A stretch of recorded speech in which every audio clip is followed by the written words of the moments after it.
yung boto, palabasin nyo. Hindi makaakyat. Hindi makaakyat yung bata. Agad! O, alis.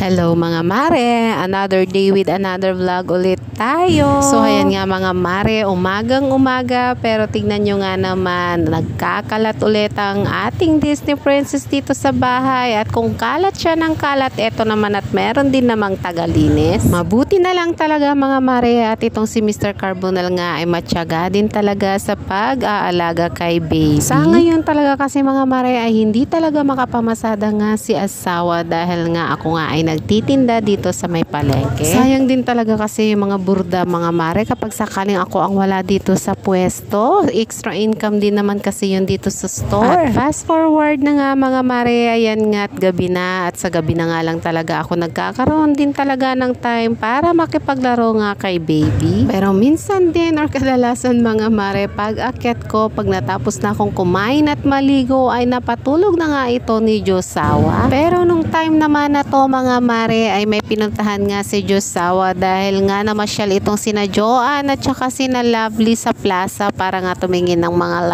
lights doon. Ayun, hinayaan ko na nga lang din siya na sumama. Simula din kasi talaga nung siya ang nag-aalaga kay baby, ay talaga nga naman din po mga mare na hindi na nga rin ito nakakapamasyal. Kaya naman nung sinabi niya na gusto nga din niya sumama, hinayaan ko na nga lang din si Josawa para naman malibang-libang.